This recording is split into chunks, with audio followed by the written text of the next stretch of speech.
mas já são 43 anos.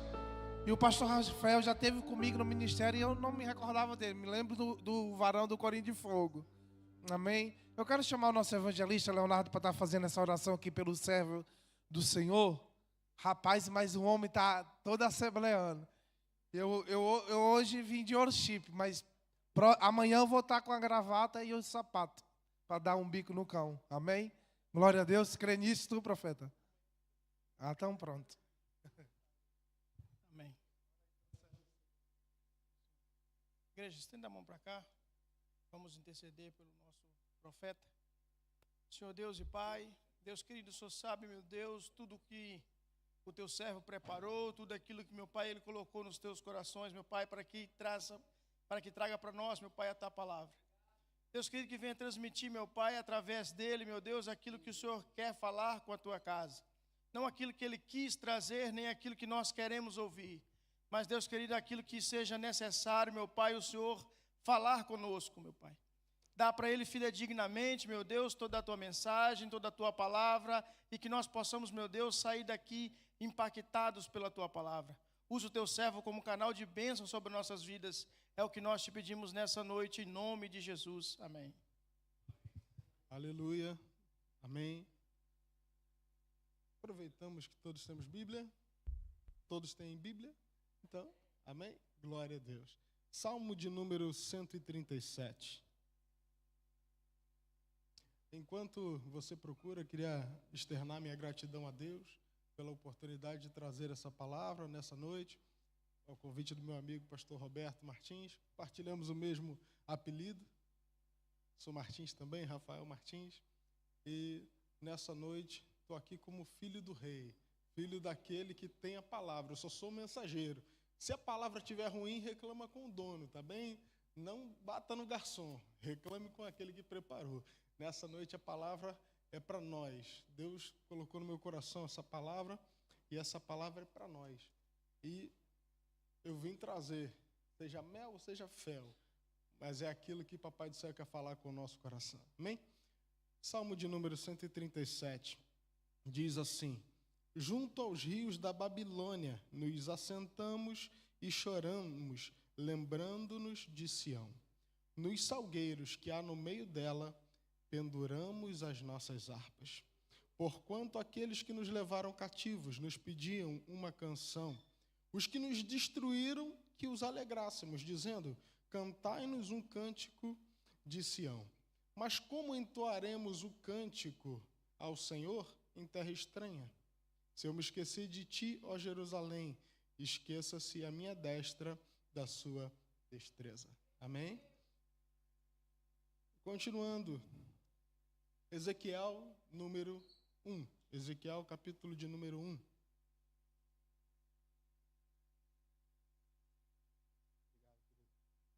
Amém. Aleluia. Ezequiel de número 1.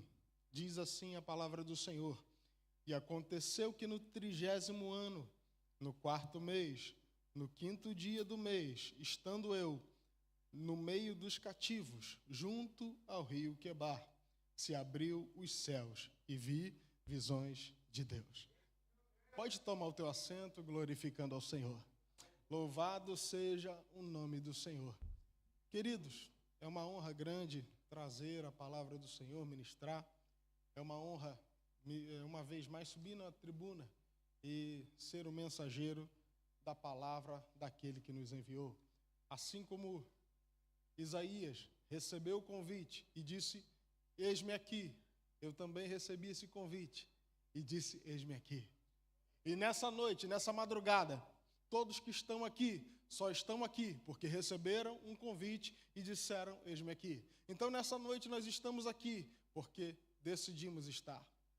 E o lugar que nós estamos vem da nossa posição, vem da nossa disponibilidade para estar naquele lugar. Nós lemos aqui 2 textos, um salmo lindo, salmo de número 137, mas é um salmo que não tem um autor só. Ele é um salmo de vários autores, é um cântico coletivo. Quer dizer, o cântico que representa o sentimento de alguns, de uma coletividade. Ele vai dizer, no plural, estávamos assentados, e estávamos é mais de um. Aquele pessoal, aquele povo se uniu, se juntou e resolveu se assentar. Eles assentaram e se lamentaram, lembrando de Sião. Sentar e se lamentar é uma posição, é uma opção que eles escolheram. Eles escolheram. A situação era uma. Eles estavam cativos, exilados. Isso é um fato. Mas o ato de estar sentado, prostrado, angustiado, é uma decisão daquele que está naquela situação. Existem coisas que eu não posso mudar. A situação que eu estou, eu não posso mudar. Mas eu posso mudar a forma que eu reajo à situação em que eu fui colocado. Nós lemos aqui que aqueles que estavam lá assentaram e choraram. Tiveram saudade. De quem? De Sião. Eles vão dizer, a Bíblia vai dizer que eles pegam, esquecem, abandonam, param. E quem era esse povo? Os levitas. O que vai acontecer aqui? A Babilônia invade, toma, leva embora, destrói Jerusalém, destrói Sião, acaba com tudo. O povo agora é levado cativo. O povo agora é levado, perdeu suas casas, perderam tudo. O templo foi acabado, foi destruído. Não existe mais o local onde era feita a adoração. Não existe mais o lugar onde o povo se reunia para chegar e apresentar louvor. O povo estava habituado a ir num local, a cumprir um cerimonial, a cumprir regras. Arrumava-se, preparavam louvores, preparavam as ofertas, oferendas, para chegar diante do altar. E eles chegavam naquele templo lindo, que foi construído por Salomão. O templo era maravilhoso, tinha ouro, tinha prata, tinha mármore em volta dele. Era uma construção colossal, tinha dimensões absurdas. O povo estava acostumado com a grandeza, e a grandeza do Deus deles representava na grandeza daquele templo. Então o povo agora, sem o templo, sem recurso, exilado, senta e chora. E o mais terrível é que eles vão pegar as suas harpas e vão pendurar. A situação daquele povo cativo. Mas pastor, eles eram cativos. Se eles eram cativos, eles estavam realmente tristes. Como é que eles iam cantar? Como é que eles iam adorar? Como é que eles teriam energia para fazer algo se a própria alegria deles tinha sido tirada? Quem vai cantar em terra estranha? Como eu vou cantar cânticos a Deus se eu já não estou mais em Sião? Se o templo não existe mais, como fazer? Eles decidiram se conformar com a situação. Eles decidiram se prostrar.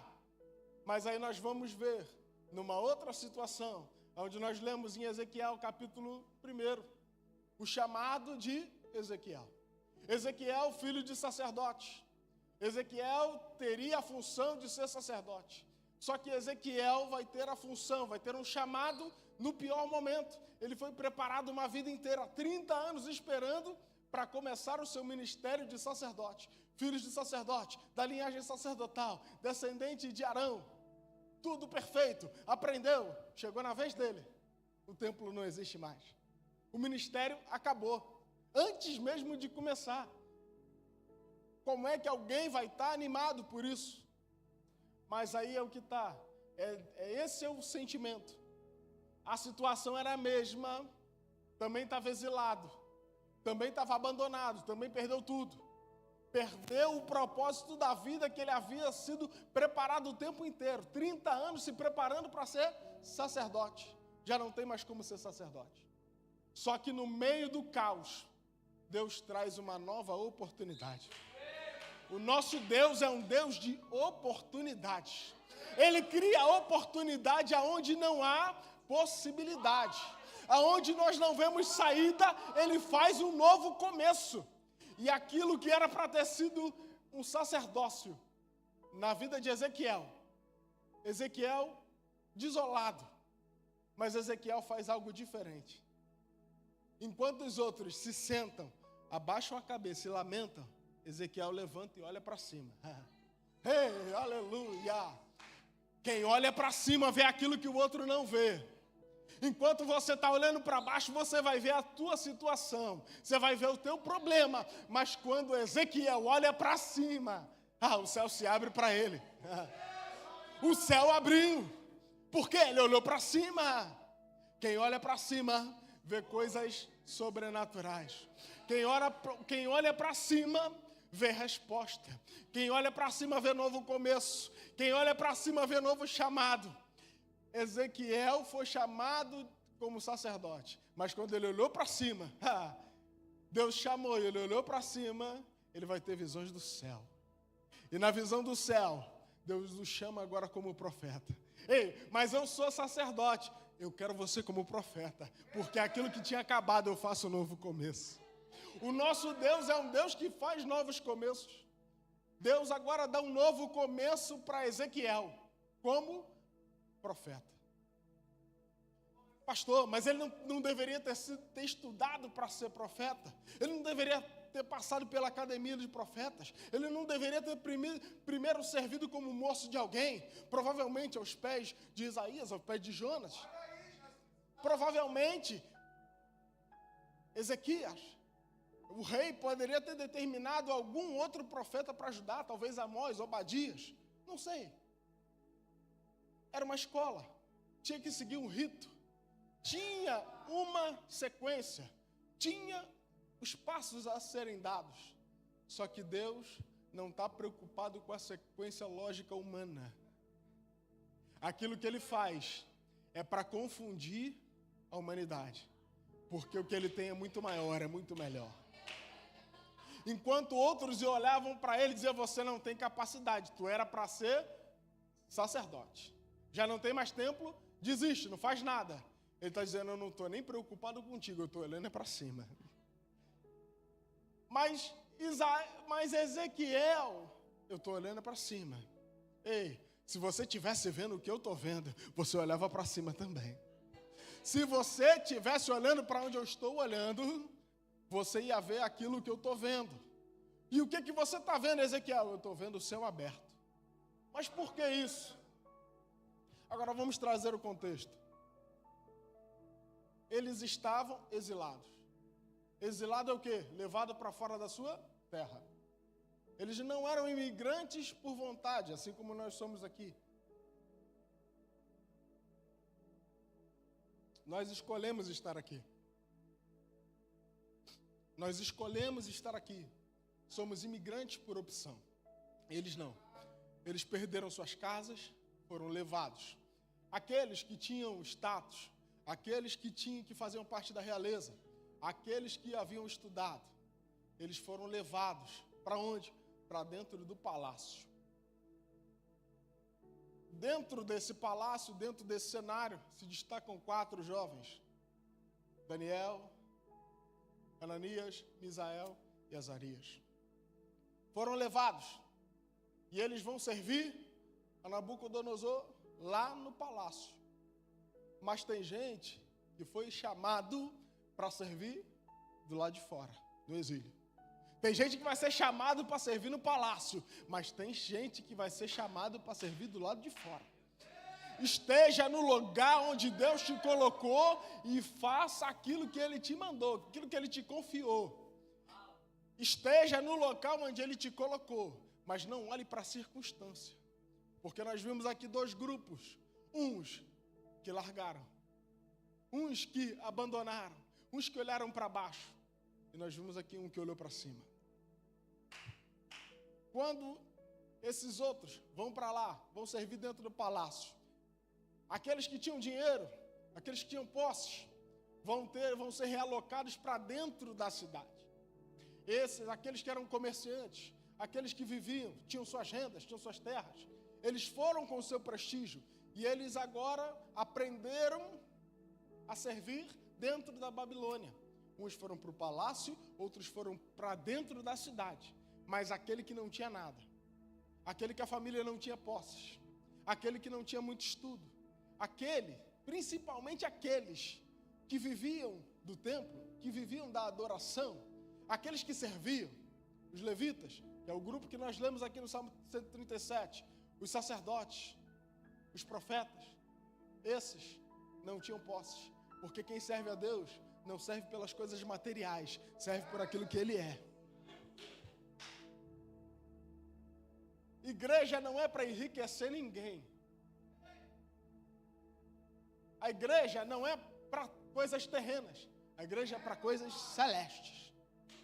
Quando acontece o exílio, quem tinha posse, quem tinha dinheiro, vai para uma posição boa.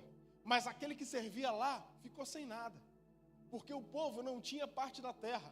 A tribo de Levi e a tribo sacerdotal, eles viviam do sustento que vinha das ofertas do templo. Eles não tinham terra para plantar, eles não eram comerciantes, eles eram eternamente, eles eram totalmente dependentes de Cristo. Eles eram totalmente dependentes de Deus. A vida deles era o templo, era a devoção que eles tinham a fazer. E agora não tem mais nada, não há nada para eles, não sobrou nada. E quem não tem nada fisicamente, vai para onde? Vai para o pior lugar. Não cabe nem dentro da cidade, eles vão ficar do lado de fora. E agora vão dizer que eles estavam ali naquele assentamento. Imagina um monte de gente que não tinha para onde ir, não podiam ficar na sua cidade, porque a cidade foi destruída. Tudo foi acabado. Tiveram que ficar onde? À margem da sociedade. Literalmente, às margens do rio Quebar. E a grande cidade da Babilônia, ela ficava no alto. Então imagina, a cidade no alto. Eles canalizavam os esgotos da cidade da Babilônia e jogavam aquilo nos rios, drenavam aquilo. E esses exilados foram viver ao lado daquilo. Imagina você, alguém que servia diante de Deus, num templo luxuoso, suntuoso, de uma coisa linda, de uma coisa maravilhosa. Eles tinham tudo. Os adereços da casa de Deus eram feitos de ouro puro, de bronze. A pia era de bronze. O lugar santíssimo era onde ficava a Arca da Aliança. Era uma caixa de madeira de acácia com 2 querubins feitos de ouro puro. Imagina quem estava diante daquela presença, daquela glória, daquela riqueza, agora vai ser jogado no local de desolação. Vai ser jogado no lugar da vergonha, porque nós valemos o que temos no bolso, mas para Deus é diferente. Para Deus é diferente. E agora, esse povo vai para lá. Alguns esmorecem, a maioria desfalece. Entrega. E aí vai pendurar as harpas. Ou seja, eu não louvo mais, eu não adoro mais.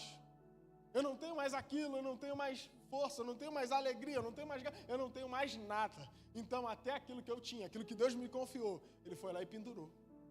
Pendurou as suas harpas nos salgueiros. Eles olhavam para aquela situação, desolados, acabados. Eles olharam para aquilo. Não tem mais jeito. Ei, essa situação não tem mais jeito. Eles se deixaram levar pela situação. Mas Deus está dizendo, não se preocupe, porque no meio dessa situação, eu ainda levanto alguns. Né? Tem alguns nessa noite aqui. Ainda tem alguns que conseguem olhar para cima, mesmo no pior cenário. No pior cenário, tudo um caos. Viviam agora em tendas, em barracas. Imagina. Uma desolação total. Então, eles, diante daquela situação, não dá mais. Chega. Pastor, quero entregar minha carteirinha, não dá mais para mim. Por quê? Está dando tudo errado. Ei, tiraram tudo, tiraram até aquilo que eu gostava mais de fazer. Eu não vou mais fazer. Só que o interessante é que ninguém tirou dele. Eles entregaram voluntariamente. Tem gente que está abrindo mão voluntariamente daquilo que Deus entregou. Só que eu acho uma coisa muito interessante. Pastor, naquele terreno do lado, lamacento, aquilo onde o esgoto descia, a água e me infiltrava pela terra e tudo cheirava mal. A terra estava apodrecida com aquilo. E sabe o que acontece? Vegetação quase nenhuma nasce. Não tem como uma planta conseguir se nutrir numa terra contaminada. Mas aí tem um detalhe dentro desse texto do Salmo 137, que eu fui estudar sobre isso e é uma coisa linda. Ele vai dizer que eles penduraram as harpas aonde? Nos salgueiros. Salgueiro é a única planta que consegue crescer e prosperar. É a única árvore que consegue subir e prosperar numa terra contaminada. E salgueiro significa sincero. Ei, os sinceros prosperam na terra contaminada. Ainda tem sincero no meio daqueles. Ainda tem os sinceros que Deus depositou neles a harpa, enquanto os outros não queriam. Os sinceros, ei, eu estou aqui. Eu estou aqui, ó, pode depositar aqui. Eles não querem, mas eu quero, eu estou aqui. Ei, a terra está ruim, está dando tudo errado, mas eu ainda sou sincero, ainda sou salgueiro. Deus levantou salgueiros nessa noite, nessa madrugada, para dizer que a terra pode estar contaminada, pode ter virado tudo de cabeça para baixo, mas ainda tem aqueles que permanecem fiéis, ainda tem aqueles que são sinceros.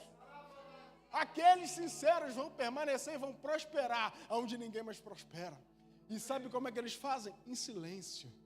O salgueiro, ele não faz barulho, ele está lá no quietinho, o vento até balança, a terra o cheiro está horrível em volta, e ele está ali firme e forte, porque ele não tem preocupação com quem está do lado de fora, ele se preocupa em descer mais, para buscar a água limpa que está lá embaixo. Enquanto a minha e a tua estrutura for profunda, enquanto tiver profundidade, você vai prosperar aonde você for colocado. Ei, Deus está dizendo para alguns salgueiros nessa noite, não se preocupe com o ambiente, está tudo desfavorável, mas enquanto você buscar de mim, ei, vai um pouquinho mais. Tá. Olha a ligação com Ezequiel. Irmãos, olha que coisa linda a ligação com Ezequiel. Ezequiel, Deus vai colocar ele diante do rio e vai chamar ele, ei, Ezequiel, oi, Senhor, e essa água aqui? Entra nela. Ei, entra nela. Olha a conexão. Quem está ligado está entendendo. A conexão daqueles do salgueiro com Ezequiel. Entra nessa água, Ezequiel. E Ezequiel entra, dá um primeiro passo. Ei, começou a molhar os pés. Né? Vai mais um pouquinho. Ei, vem mais profundo. Mas chegou no joelho, continua descendo. Ei, mas olha só, está chegando aqui já na minha cintura, continua descendo. Ei, continua descendo. Mas, Senhor, agora já não dá mais, já está chegando no meu pescoço, continua descendo. Ei, mas eu não alcanço mais. Agora nada, mergulha, entra, porque a profundidade que eu quero você é muito maior. Enquanto você for mais profundo, é mais água limpa que você vai conseguir buscar. Deus te chamou como sincero no meio de uma situação totalmente desfavorável. Mas olha que interessante. Mas o porquê disso? Porque teve lá atrás, alguém, há 250 anos atrás, Deus levantou um homem chamado Joel, um profeta menor, que não disse muita coisa. Ele deixou nos 3 capítulos. Mas em Joel 2, ele vai dizer assim, eis que nos últimos dias, eu derramarei o meu espírito sobre toda a carne. Os vossos filhos e as vossas filhas profetizarão. Os vossos velhos terão sonhos. Os vossos jovens terão visões. Há 250 anos atrás, alguém profetizou. E Ezequiel se lembrou dessa profecia. Ele falou assim, ei, eu estou aqui. Ei, eu estou aqui. Ei, eu estou aqui, eu estou chegando. Levou 250 anos, mas eu vou cumprir. Essa profecia vai cumprir em mim. Vai cumprir em mim. O povo pode até ter abandonado, mas eu vou continuar. Se tem um salgueiro, esse salgueiro sou eu. Eu não quero saber. Tem que mergulhar? Então eu vou mergulhar. Eu vou buscar. Deus está nos chamando nessa noite para um mergulho mais profundo. Ele está nos chamando para continuar sendo sincero na presença dEle. Ele nos convida a ir mais fundo. Enquanto você for raso, a tua estrutura é fraca. Quanto mais fundo você vai, mais de Deus você tem. Quanto mais você busca, mais Ele te dá. Quanto mais você vai até Ele, mais Ele vem até você. Você enche e Ele te transborda. De uma forma tal que você não vai conseguir entender, você não vai conseguir perceber. A experiência com Deus não é para ser entendida, é para ser vivida. Deus está te convidando a viver uma vida nova. Numa circunstância desfavorável, você tem duas opções: ou pendurar a harpa nos salgueiros, ou ser um salgueiro. Nessa madrugada, Deus nos convida a ir além. Como é que está a tua vida hoje? Como é que você chegou até aqui? Como é que você tem vivido? Tem sido raso? Tem sido banal? Vem de culto em culto? Muitas vezes só aos domingos? Não, já está bom, já é o suficiente. Deus está dizendo, busca mais, vem mais, desce mais. Eu tenho mais para te dar.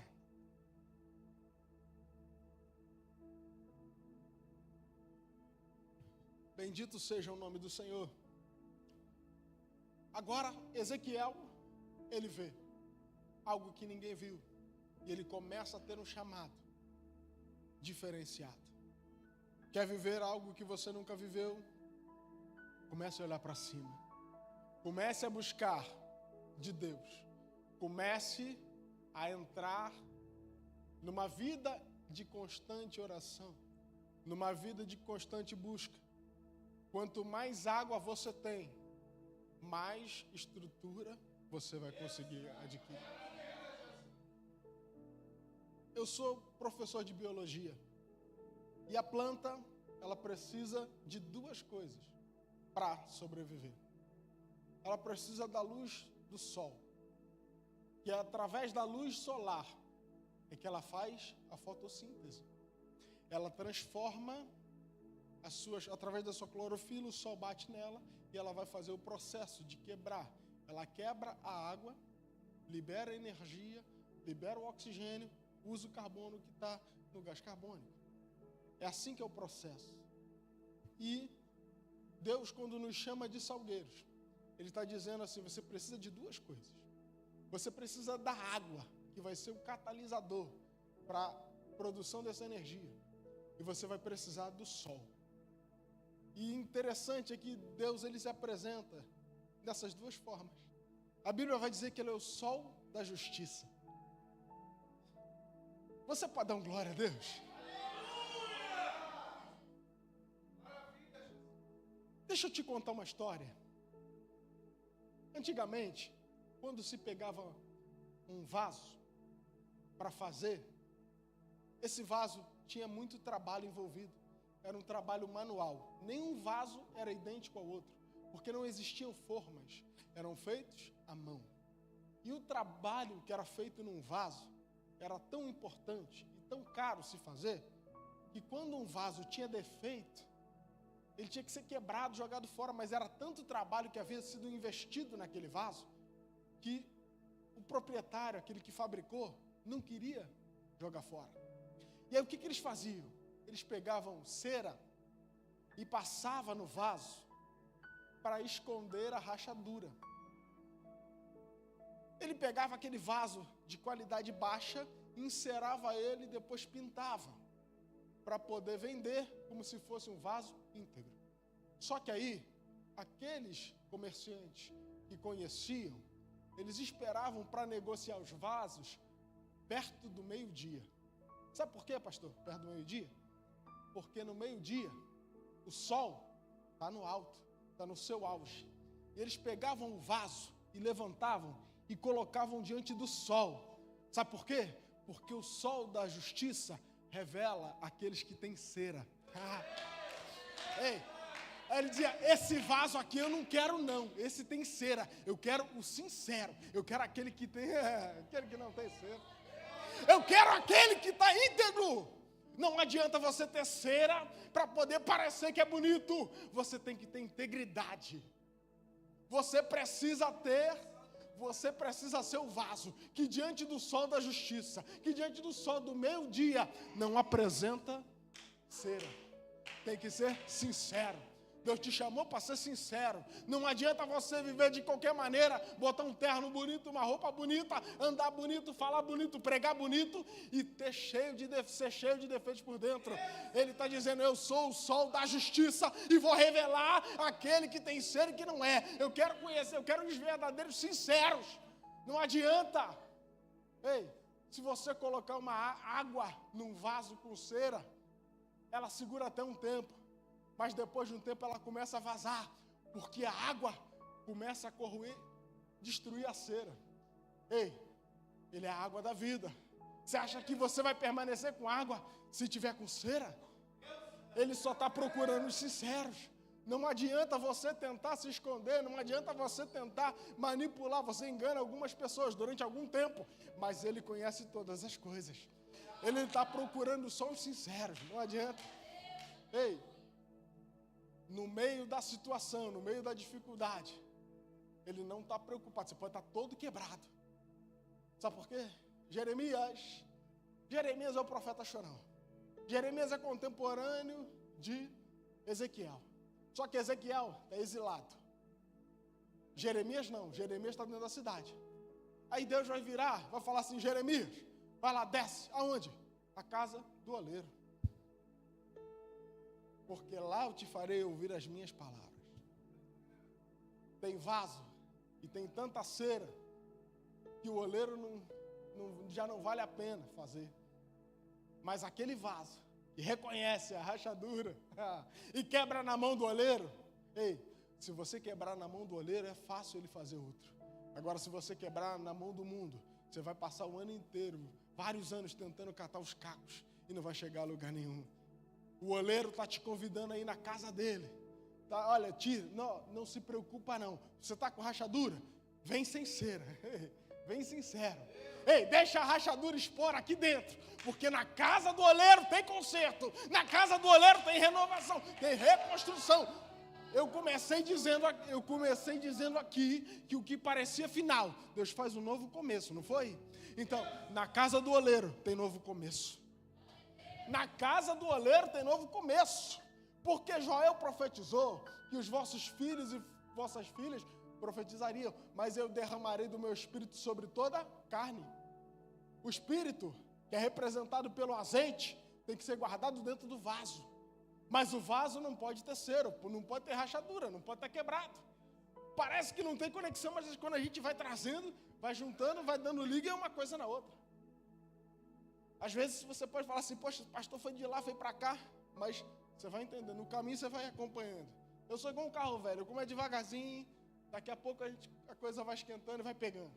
Daqui a pouco vai se encaixando e você vai entender o propósito de Deus. Porque eu aprendi com Jesus, eu gosto de falar por parábolas, eu gosto de contar história, porque numa história você vai entender aquilo que Deus quer se revelar. Então, a profecia, o Espírito vai ser derramado. Pode ser derramado de qualquer maneira? Não. Não dá. Ei, tem cada vaso bonito, fala bonito, prega demais, canta demais, mas não resiste diante do sol da justiça. Deus não está preocupado com a aparência. Ele está preocupado com a sua estrutura. Ei, querido, deixa Ele mexer na tua estrutura. Dentro da casa do oleiro, dentro da casa do Pai, você consegue sair diferente. Você consegue ter um novo começo, onde todos enxergaram o teu fim. E agora ele vai continuar. Ele vai andando, ele vai continuando. Ele vai profetizando, vai fazendo. E ele vai profetizar a restauração de Jairo. Ezequiel, houve uma profecia de 250 anos atrás. E agora ele vai ser o profeta, a profetizar a restauração. Mas levou tanto tempo, está levando muito tempo. Pastor, já passou muito tempo. Jesus não vai voltar mais não. Esquece isso. Para que essa coisa de estar na igreja? Vamos viver de qualquer maneira. Morreu, acabou. Está passando muito tempo. Essa profecia de Joel até chegar em Ezequiel, 250 anos. Vai passar mais 860 anos. Aí vai parar num dia, lá em Atos 2. 865 anos depois, em Atos 2. Estavam reunidos todos no mesmo lugar. Lá atrás, quando Jesus é assunto ao céu, tinham cerca de 500 discípulos que estavam ali. Dos 500, foi passando. Mais 10 dias depois, na época de Pentecostes, ficaram só 120. Tinham 500, 120 ficaram. Dos 500, 380 estava com cera. Ei, Deus tem o teste do tempo para separar quem é quem. Está demorando? É porque Ele quer separar quem é quem. Ai, do que a sure, mano, me bandaraçai. O tempo vai mostrar quem é quem. Não precisa se preocupar. Pastor, mas está aqui. Fica tranquilo. No tempo, Deus mostra quem é e quem não é. 865 anos se passaram e aí vai chegar. Atos 2. Estavam todos reunidos no mesmo lugar. De repente, mas eles não estavam esperando tanto tempo. Depois de uma espera de tanto tempo, é de repente. Como é que é isso, pastor? Ei, você pode estar esperando tanto tempo, mas o de repente de Deus, ele acontece de uma forma que você não espera. Você estava esperando. Você já ouviu um falar, outro falar. Deus já profetizou através de um, através de outro. Já tem 20 anos, 30 anos, você esperando acontecer algo na sua vida. Mas Deus, quando Deus quer fazer, Ele transforma o final num começo. E aí vai ser de repente. Mas de repente vem um som de um vento impetuoso e encheu toda a casa. Começa a sentir esse vento enchendo a casa. Labai, que é a sua, lemanda sai. Lamaragachu, que labaçu, lemanto na bandaraçai. E aquele vento chegou. E encheu toda a casa. E aquelas 120 almas foram cheias do Espírito Santo. Oh, aleluia! Eles foram cheios do Espírito Santo. Só que de lá para cá, meu pastor, já se passaram mais 2025 anos. Mas o vento veio de novo, porque é de repente. Nessa noite, nessa madrugada, o vento vem entrando, porque é de repente. Não tem hora marcada, não tem aquilo. Ele faz quando Ele quer, na hora que Ele quer. É só ter que ser sincero. Se tiver sincero, tem fogo. Se tiver sincero, a vigília podia estar lotada. Mas se não tivesse sincero, não tinha presença. Tinha 500, pastor. Mas só com 120 é que veio a presença. Porque enquanto tiver quem não é sincero no meio, a verdade não se manifesta. Ele precisa primeiro tirar quem é quem. Ele vai mandando, ele vai tirando. Mas vai chegar 2000 anos depois. Foram 2000 anos depois e chegamos até aqui. Nessa noite, nessa madrugada. Nesse dia, Deus marcou para que eu e você sentíssemos o de repente dele novamente. Então, nessa noite, que Deus continue falando no teu coração. Não quero me alongar muito mais, porque não é necessário muito falar. A presença de Deus, ela se manifesta do jeito que ela quer. Querido, nessa madrugada, eu quero te lembrar que você tem duas opções. Ou você se entrega à situação que você está, ou você reage e olha para cima. Mas eu vou te falar uma coisa: se você olhar para cima, eu te garanto que você vai viver aquilo que você nunca viveu. Que você vai viver coisas extraordinárias. Se você decidir levantar a cabeça e sair daquilo que você foi colocado, você não sabe o que te espera.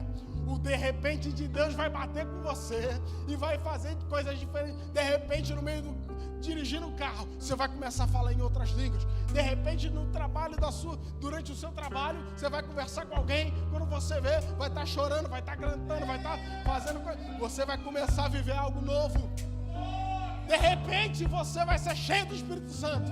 De repente, aquela profecia de Joel 2 vai se cumprir na tua vida. De repente, a tua família vai ser alcançada. De repente, você vai ser um agente transformador de vida. De repente, Deus vai se manifestar para você de uma forma sobrenatural. De repente, você vai ser tão cheio do Espírito Santo que aonde você andar, demônios vão se manifestar. De repente, você vai fazer a diferença na tua casa. Porque o de repente de Deus, ele só precisa de um sincero para se manifestar. Que Deus nos abençoe. Fique com essa rica palavra em nome de Jesus.